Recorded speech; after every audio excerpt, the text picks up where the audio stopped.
Assalamualaikum warahmatullahi wabarakatuh. Salam damai sejahtera buat kita semua. Om Swastiastu, Namo Buddhaya, dan salam kebajikan. Bertemu lagi dengan saya, Feby Mahendra Putra, Direktur Pemberitaan Tribun Network. Tribuners, pemerintah Joko Widodo punya target yang luar biasa, yaitu terkait dengan penurunan angka stunting alias gagal tumbuh berkembang pada tahun 2024 mencapai 14%. Di tahun 2022, angka stunting secara nasional mencapai 21,6%.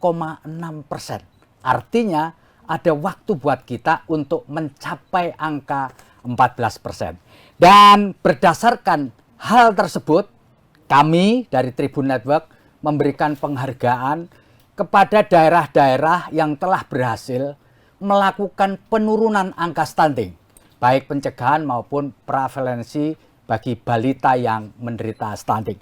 Satu di antaranya adalah Provinsi Sumatera Selatan yang pada tahun 2022 bisa menurunkan angka stunting dari 24,8% menjadi 18,6%. Tentu ini prestasi yang luar biasa bagi masyarakat dan pemerintah Provinsi Sumatera Selatan. Dan untuk ngobrolin hal itu, kami telah menghadirkan atau kedatangan tamu. Beliau adalah penjabat Gubernur Sumatera Selatan yang juga Direktur Jenderal Bina Keuangan Daerah Kementerian Dalam Negeri, Dr. Andes Agus Fatoni, MSI atau akrab dipanggil Pak Fatoni. Assalamualaikum, Pak. Waalaikumsalam warahmatullahi wabarakatuh. Terima kasih Pak Feby. Iya, luar biasa. Alhamdulillah bisa ketemu hari ini. Ya, Pak Fatoni, tentu kita kepingin tahu nih, Pak. Bapak sebagai penjabat Gubernur Sumatera Selatan, setelah melihat angka-angka prestasi yang sudah dicapai oleh pemerintah dan masyarakat Provinsi Sumatera Selatan, bagaimana komentar Bapak? Iya, tentu kami berterima kasih atas penghargaan yang diberikan ini. Dan ini semua karena kerja keras bersama. Ya. Kerja keras pemerintah provinsi dan kabupaten kota sampai tingkat desa dan juga pemimpin-pemimpinnya, termasuk masyarakat dan juga dunia usaha. Ya. Jadi ini tiga komponen ini bekerja bersama-sama mengatasi stunting yang ada di Sumatera Selatan.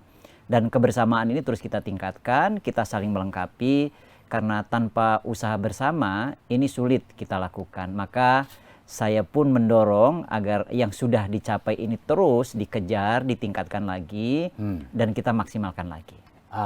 Pak Fatoni, sehari sebelum Bapak datang ke studio kami, Bapak dikumpulkan oleh Presiden Joko Widodo bersama para penjabat kepala daerah yang lain. Satu di antara pesan beliau adalah bagaimana supaya para penjabat kepala daerah itu memberi perhatian kepada stunting dan kemiskinan ekstrim. Nah, bisa dijelaskan Pak, apa yang akan Bapak lakukan selama menjadi penjabat Gubernur Sumatera Selatan, Pak? Iya, betul. Kemarin baru saja kami penjabat kepala daerah, baik gubernur, bupati, wali kota, dikumpulkan oleh Bapak Presiden, dikumpulkan oleh Kemendagri dengan narasumber yang berkompeten. Salah satu di antaranya arahan dari Bapak Presiden dan arahan dari Kemendagri adalah penanganan stunting. Tentu banyak prioritas yang lain seperti kemiskinan ekstrim, kemudian inflasi, termasuk persiapan pilkada dan pemilu. Nah, terkait dengan stunting, ini beliau juga menekankan pentingnya kita terus melakukan kerja keras. Upaya kerja yang keras, apalagi PJ ini arahan beliau karena tidak ada beban politik maka bekerjanya harus keras. Gitu ya Pak ya? Ya, karena nggak ada tidak ada biaya politik, ya? tidak ada biaya politik gitu ya, maka kerjanya harus keras. Tapi juga beliau mengingatkan, ingat sewaktu-waktu bisa dievaluasi. Nah, itu pesan beliau. Evaluasinya bukan hanya sekian bulan tetapi per hari beliau akan monitor. Nah, ini arahan beliau, maka kita wajib menjadikan ini menjadi prioritas. Saya pun begitu dilantik, paling tidak ada 5 prioritas yang harus saya kerjakan sesuai dengan arahan Bapak Mendagri.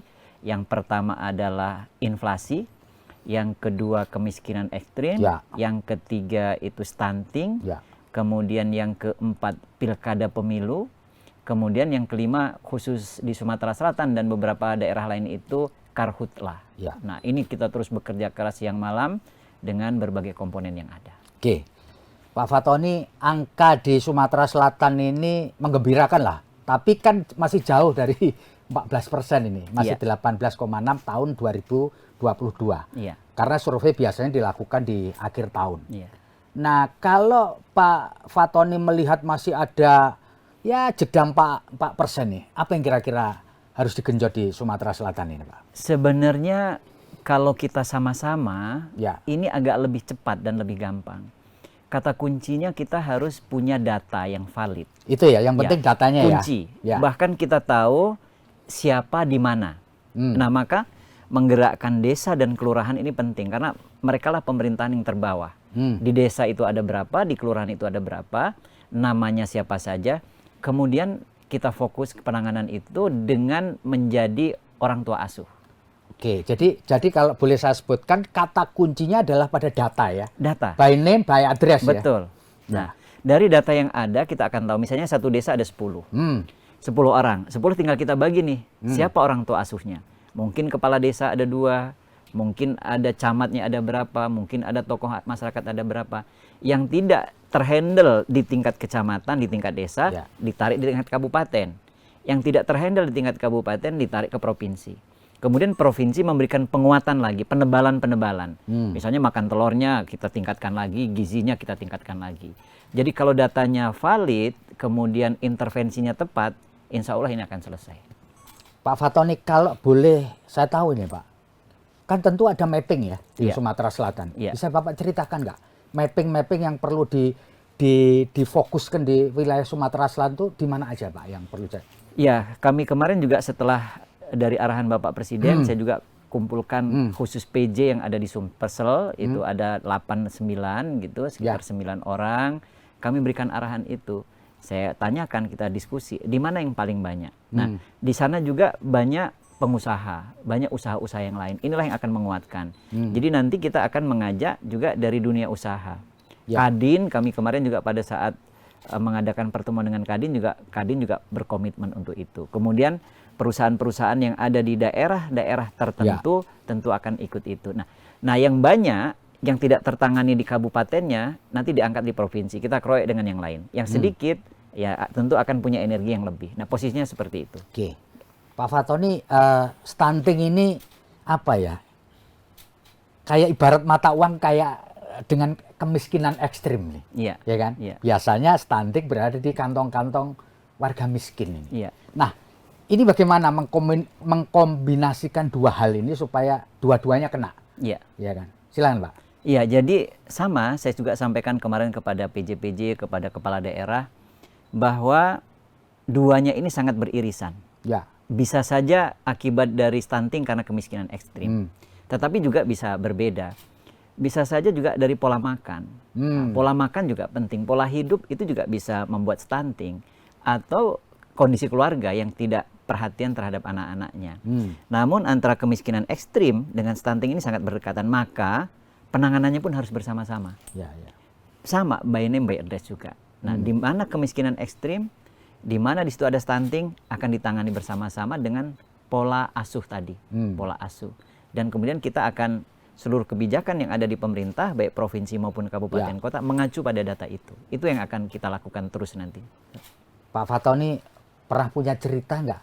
Cerita mengenai stunting dan kemiskinan ekstrim. Tentu kan Bapak sebagai pejabat negara ini kesana kemari punya pengalaman di masa lalu terkait dengan dua hal yang ya kayak dua sisi mata uang gitu Pak. Silakan Pak Fatoni. Ya, ini menarik. Kalau terkait dengan stunting, kemiskinan ekstrim, saya kira kita semuanya mengalami, tetapi konteksnya berbeda-beda. Kebetulan saya ini lahir di desa.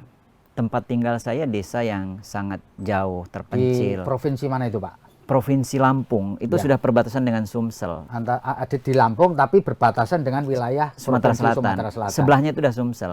Maka kami lebih banyak ke Sumsel. Keluarga kami juga di Sumsel situ. Saya juga orang Sumsel dan gabungan dengan orang Lampung. Nah, di situ jauh dari Palembang, jauh dari Bandar Lampung. Saat itu, saat saya masih anak-anak itu untuk menjangkau Palembang maupun ke Bandar Lampung itu sekitar 8 jam, 8 sampai 10 jam. Nah, di daerah situ juga banyak kemiskinan, banyak stunting dan saya juga mengalaminya gitu ya. Rumah, bagaimana kondisi rumah yang saat itu kondisinya, saat itu ya biasa saja saat itu. Ah. Kondisi rumah-rumah seperti itu biasa saja, saya mengalami itu. Bahkan saya juga pernah bagaimana tinggal di ladang, tinggal di rumah panggung yang hanya ala kadarnya karena bercocok tanam, kayak seperti itu. Termasuk bagaimana masyarakat dulu membakar yang sampai sekarang juga sebagian berlanjut, itu saya juga saya alami. Jadi saya terutama juga mengalami langsung, menyaksikan langsung bagaimana stunting dan kemiskinan ekstrim itu yang ada di lingkungan kita. Maka dari situ kalau kita bisa ngalami, kita bisa merasakan apa yang mereka rasakan saat ini. Nah, itu. Ya, Pak Fatoni, satu di antara yang Pak Fatoni tadi sebutkan bahwa satu di antara jalan keluar adalah bagaimana memperbanyak orang tua asuh, bapak asuh, ibu asuh. Bagaimana dengan perannya para pegawai di lingkungan pemerintah provinsi dan pegawai-pegawai di pemerintah kabupaten kota, Pak? Apakah mereka juga nanti didorong untuk menjadi orang tua asuh bagi anak-anak yang tidak beruntung ini loh, Pak? Terutama yang ada kaitannya sama keluarga miskin ekstrim ini, Pak. Iya, ini sudah jalan, tapi ini nanti yang akan kita pertebal, kita akan maksimalkan lagi. Jadi mereka, pegawai-pegawai baik di provinsi maupun kabupaten kota yang tentunya punya kelebihan, ini sudah mengangkat sebagai anak asuh. Tetapi yang paling penting yang berikutnya perlu terkoordinir, terkoordinasi, sehingga ketahuan jangan sampai ada satu anak yang orang tua asuhnya banyak, ada satu anak lagi yang justru lewat, tidak ada orang tua asuhnya. Maka ini yang perlu kita data. Maka kalau pemerintah ikut berperan sebagai institusi, ditambah lagi dengan pemerintah sebagai individu, pejabat-pejabatnya, pegawai-pegawainya ikut, ini akan lebih cepat lagi. Maka tentu tugas saya sebagai pejabat gubernur di Sumsel, pertama yang mendorong agar pegawai yang ada di pemerintah provinsi ini bergerak. Begitu juga di kabupaten bergerak. Inilah yang akan mengajak swasta maupun masyarakat dan tokoh masyarakat tadi. Ya, jadi akan melibatkan dan terus melibatkan dari pejabat yang ada di pegawai yang ada di pemerintah provinsi dan kabupaten kota. Pak, sepengetahuan dan sepengalaman Bapak, kira-kira crucial point itu hambatan yang paling utama di dalam proses pengentasan atau stunting dan kemiskinan ekstrim ini apa, Pak ya? Ya, yang paling penting perlu dimaksimalkan itu koordinasi dan keterpaduan, sehingga penanganannya itu bisa serentak, simultan, tidak ada yang tertinggal. Itu yang paling penting sekali. Karena semuanya sekarang ingin bergerak, Pak. Semuanya ingin bergerak, ingin berbuat. Tetapi ada yang tidak tahu bagaimana, tidak tahu harus menghubungi siapa. Ada yang sudah jalan, tetapi ada yang juga terlewatkan. Nah, ini keterpaduan itu yang sangat penting. Maka tugas pemerintah untuk mengkoordinasikan itu. Ya, kalau boleh saya tahu, Pak, pasti Bapak punya target nih. Kan sekarang angkanya kan sudah lumayan nih, Pak ya. Meskipun masih targetnya sampai akhir 2023 atau awal 2024 kira-kira Sumatera Selatan gimana, Pak? Ya, kalau yang lalu penurunannya 6,2, 6 lebih, ya kami berharap minimal sama penurunannya. Kalau penurunannya sama 6 berarti 12 dong, Pak ya? Iya. Berarti, kalau sekarang kan masih 18 toh? Iya. Kan kalau turun lagi 6 ya kira-kira 12 berarti di bawah angka rata-rata nasional dong? Iya. Bagus dong, harusnya Pak ya? Seperti itu. Iya kan? Itu maka ini menjelang finish tahun ini, menjelang akhir tahun ini kita akan genjot lagi di situ. Tapi menurut Bapak ini reasonable nggak sih, Pak, kalau kita ini tahun depan 2024 itu 14% gitu reasonable nggak? Masuk akal nggak target itu, Pak? Tentu itu target juga mencapai juga di Sumatera Selatan. Kalau kita bener 6% tadi, berarti kan Sumatera Selatan 12. Berarti di bawah angka rata-rata nasional, berarti sukses dong. Iya, ini juga tergantung juga dengan data tadi ya. Data awal dengan data ini terus kita perbaiki. Bisa saja dulu ada yang belum terdata, kemudian kan menjadi terdata gitu kan. Ini juga akan kita perbaiki. Namun dari sisi upaya yang kita lakukan, kami optimis itu bisa dilakukan. Mudah-mudahan itu bisa tercapai. Pak, kalau Pak Fatoni melihat situasi yang sekarang ini, situasinya kan tadi pasti ada kaitannya sama kondisi ekonomi kita. Dan Bapak tadi sudah sebutkan bahwa satu di antaranya adalah bagaimana mengelola inflasi. Ketika dunia tidak sedang baik-baik saja, ya kan? ada krisis pangan, krisis energi, kemudian krisis keuangan ekonomi dunia gitu. Ada perang juga, Iya, Pak. iya. Gimana nih yang ingin Bapak lakukan untuk menjaga supaya inflasi ini tetap terkendali? Kalau inflasi tidak terkendali, harga naik, ya orang miskinnya kan tambah, Pak. Betul Iya, nggak kira-kira? iya, betul. Bisa dijelaskan, Pak, sedikit, Pak. Pertama, kita harus sampaikan kepada masyarakat Nah. bahwa inflasi ini serius. Serius ya? Kadang ada yang nggak percaya apa sih inflasi itu. Iya. Terus ada juga yang bertanya apa hubungannya dengan perang di Ukraina, perang yang ada di luar negeri sana Palestina dengan juga ya, dampak Pak. Palestina kita. Padahal itu kan akan mengganggu stok Ya. pangan, stok gandum, kemudian minyak. Dampak dari minyak bisa kemudian membuat inflasi. Nah, itu yang harus kita jelaskan. Dan secara real di lapangan inflasi itu terjadi, kenaikan harga itu kan salah satu Betul. yang nampak. Maka setelah masyarakat tahu bahwa ini inflasi ini masalah bersama, kita harus bersama-sama menanganinya. Nah, ini jadi yang paling penting adalah menjadikan penanganan inflasi sebagai fokus utama. Sama dengan kita dulu waktu waktu COVID. Semua orang bergerak untuk menangani COVID. Sekarang harusnya begitu. Semua orang gitu bergerak ya. untuk menangani Kalau inflasi. ngariung, gotong royong Iya. gitu, dikeroyok bareng-bareng Dengan gitu, posisi mesti tembus lah ya. masing-masing. Contoh misalnya yang sederhana, yang harus dilakukan masyarakat dengan harga yang tinggi, harga melambung, ya stop boros pangan. Ya. Jangan membuang makanan, jangan makan berlebih. Kadang-kadang kan kalau kita makan itu banyak gitu, apalagi di kondangan gitu kan, apalagi sedang makan bareng-bareng, penuh tapi nggak kemakan. Ya. Jadi stop boros makan. Kemudian menanam di pekarangan, Ya. menanam di kebun seperti itu bisa kita lakukan. Terus dari sisi pemerintah juga harus bisa mengontrol harga, mensuplai manakala di pasaran kurang, manakala di daerah itu tidak ada, kita bekerja sama dengan daerah lain untuk bisa mendatangkan itu. Di situ fungsi pemerintah dan fungsi masyarakat. Swasta juga begitu melakukan yang bersama. Jadi paling penting adalah kita menyadari bahwa ini adalah masalah bersama dan ini nyata. Kemudian kita berperan di posisi masing-masing. Setelah itu apa yang kita lakukan tadi terkoordinasi. Nah, Ya. itu yang harus dilakukan. Pak, supaya pembaca kita, penonton kita di seluruh Indonesia lebih mengenal Pak Fatoni, Pak. Bisa cerita nggak, Pak? Awal mulanya kok Bapak bisa diberi amanah sebagai penjabat gubernur Sumatera Selatan ini apa? Orang tahu Bapak ini spesialis penjabat misalnya. Ya kan? Silakan, Pak. Iya. Sebenarnya penjabat kepala daerah, baik gubernur, bupati, wali kota, itu kalau mau jadi penjabat ya harus pegawai negeri dulu. Ya. Jadi yang bisa menjadi penjabat kepala daerah harus pegawai negeri. Ya.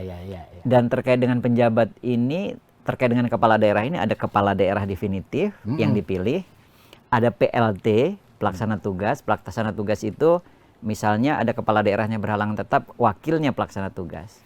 Kemudian ada PLH, itu pelaksana harian. Pelaksana harian itu apabila kepala daerah dan wakil kepala daerah berhalangan, dalam waktu singkat harus tidak boleh terjadi kekosongan kekuasaan, diangkat PLH. Biasanya PLH-nya itu sekda. Kemudian ada penjabat sementara. Penjabat sementara ini pada saat kepala daerah, wakil kepala daerahnya sedang cuti kampanye. Itu penjabat sementara. Kemudian ada penjabat. Penjabat ini apabila kepala daerah dan wakil kepala daerahnya kosong, tidak ada orang. Nah, saat ini saya penjabat. Ya. Saya juga pernah di Sulawesi Utara. Ya. Di situ PJS, penjabat sementara, karena saat itu gubernur dan wakilnya sedang cuti kampanye. Nah, jadi saya sudah 2 kali. Nah, untuk dicalonkan untuk bisa menjadi penjabat gubernur itu harus eselon 1. Ya. Atau kalau sekarang disebut dengan pimpinan tinggi madya. Kalau menjadi penjabat bupati wali kota itu harus pimpinan tinggi pratama atau eselon 2. Nah, untuk ditunjuk ya tentu harus memenuhi syarat itu. Tetapi ditunjuk juga tidak gampang, Pak Feby. Ini diputuskan oleh presiden dalam rapat yang disebut dengan TPA. Jadi diputuskannya bareng-bareng. Jadi tidak sembarangan orang bisa ditugaskan menjadi penjabat. Maka pada saat ditugaskan menjadi penjabat ya harus bekerja keras siang dan malam. Tapi itu harus ngelamar gitu atau mengajukan permohonan gitu enggak, Pak? Enggak ya. Jadi sekarang Bapak pasif aja gitu ya? Pasif. Sekarang ini penugasan penjabat itu ada beberapa mekanisme. Kalau untuk bupati wali kota itu diusulkan oleh 3 pihak. Pertama 3 dari DPRD kabupaten kota, 3 dari gubernur, dan 3 bisa dari Mendagri. 3 akan digabung, kemudian 3 nama disampaikan kepada presiden dirapatkan. Kalau untuk gubernur itu 3 dari DPRD, 3 dari Kemendagri. Kemendagri ini bisa dari usulan dari berbagai kementerian yang lain, dipilih lagi menjadi 3, dikirim ke presiden, dirapatkan, diputuskan menjadi 1. Nah, posisinya seperti itu. Nah, jadi Bapak ini mendapatkan amanah setelah melalui seleksi 6 orang berarti ya Pak ya? Iya kan? Jadi 3, 3, 6. Iya. Jadi Bapak dari 6 kandidat, 6 kandidat gitu, dipilih 1 kan? menjadi 3, Ya. setelah 3 ditentukan 1. 1. Iya. Pak, ketika Bapak mendapatkan amanah meskipun dulu pernah menjadi pejabat sementara, apa yang Bapak rasakan Pak?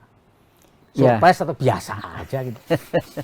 Jadi saya ini pegawai, sudah sering pindah-pindah. Saya posisi jabatan saya itu ada sekitar 16, Pak Feby.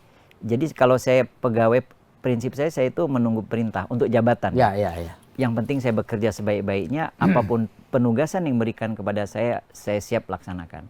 Maka kalau saya di Sumsel, saya sampaikan, saya ke Sumsel ini bukan karena keinginan saya, bukan karena cita-cita saya, tapi saya ditugaskan.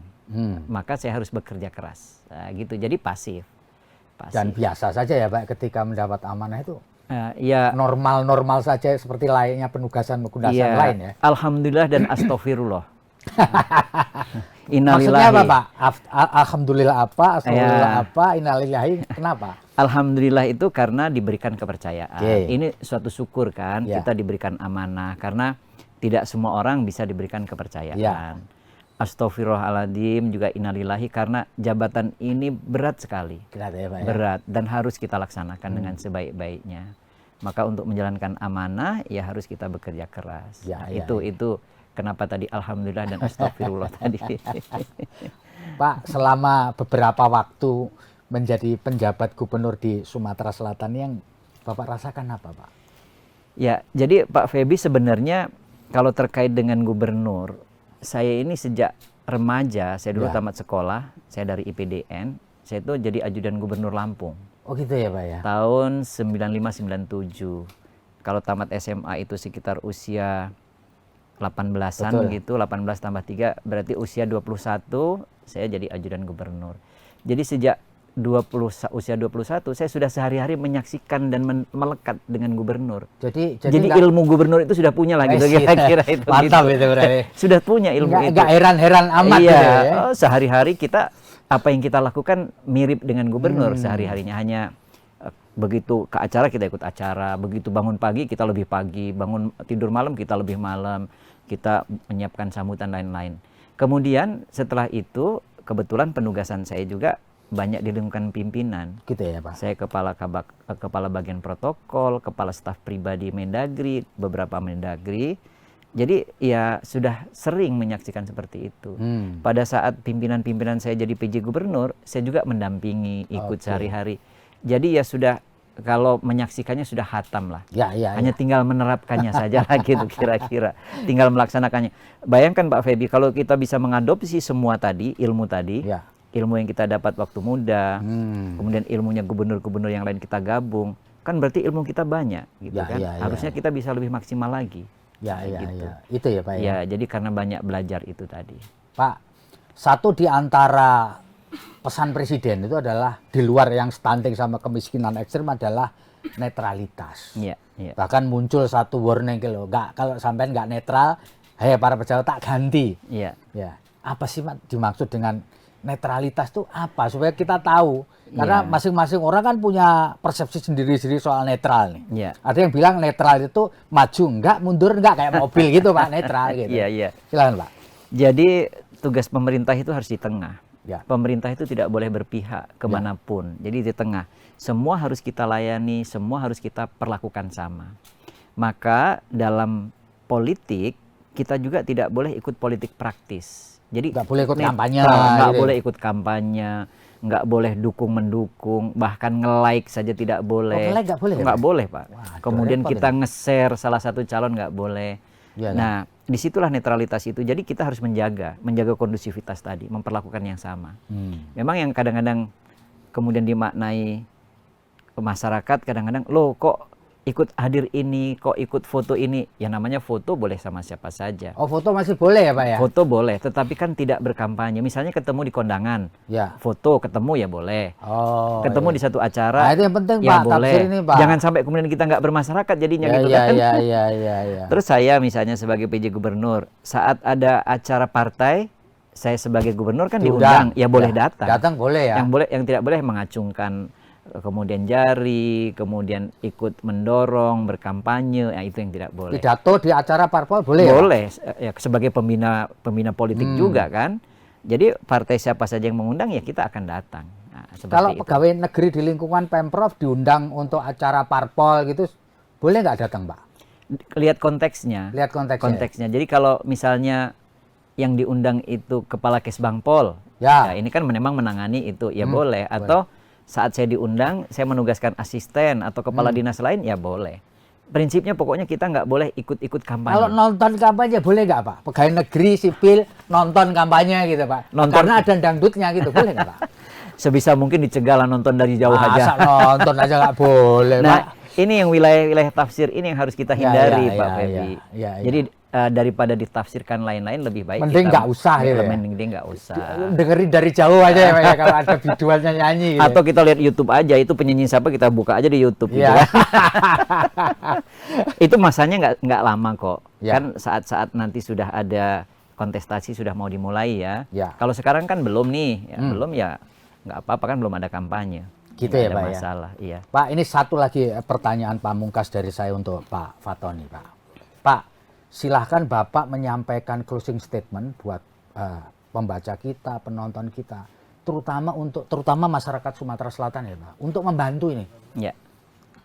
Karena kalau masyarakat nggak bantu ngapain juga ya, Iya. terkait dengan kemiskinan ekstrim, lalu kemudian stunting, dan yang paling penting itu menjaga kondisivitas menjelang pemilihan umum 2024, diantaranya Pilpres tentu saja. Kalau pilkadanya masih jauh, belakangan aja Pak. Silakan Pak. Baik, jadi saya mengajak seluruh masyarakat yang ada di Provinsi Sumatera Selatan. Ya. Ini banyak sekali PR yang harus kita kerjakan bersama-sama. Dan selama ini menjadi prioritas kami di pemerintah. Yang pertama adalah penanganan inflasi. Penanganan inflasi ini serius, kita perlu sama-sama. Yang kedua, kemiskinan ekstrim. Yang ketiga, stunting. Kemudian yang keempat itu karhutla. Kemudian yang kelima adalah pilkada. Maka kita harus bersama-sama, pilkada pilpres. Ya. Pilkada, pilpres, dan pemilu. Maka kita harus bersama-sama menangani itu. Kemudian kita ciptakan iklim yang kondusif. Kita tingkatkan terus prestasi dan capaian yang sudah selama ini diperoleh oleh Sumsel. Kemudian kita buat Sumsel yang memang sudah bagus, sudah besar ini, kita pertahankan, kita jaga, dan kita lanjutkan. Kita buat Sumatera Selatan semakin maju lagi, semakin mandiri, dan masyarakatnya semakin sejahtera. Itu Pak ya? Ya. Baik Tribuners, demikian ngobrol saya dengan penjabat Gubernur Sumatera Selatan, Bapak Dr. Andes Agus Fatoni MSI. Gelarnya banyak, karena sekolahnya banyak juga. Terima kasih Pak, moga-moga sukses memimpin provinsi yang sangat strategis di Pulau Sumatera. Terima kasih juga penghargaan penanganan stunting untuk Sumsel. Ini semua untuk masyarakat, untuk pemerintah, dan semua warga Sumatera Selatan. Oke, baik. Saya Febi Mahendra Putra, pamit undur diri. Assalamualaikum warahmatullahi wabarakatuh. Salam damai sejahtera buat kita semua. Om Santi, Santi, Santi Om. Namo Buddhaya, salam kebajikan, dan jangan lupa tetap bahagia.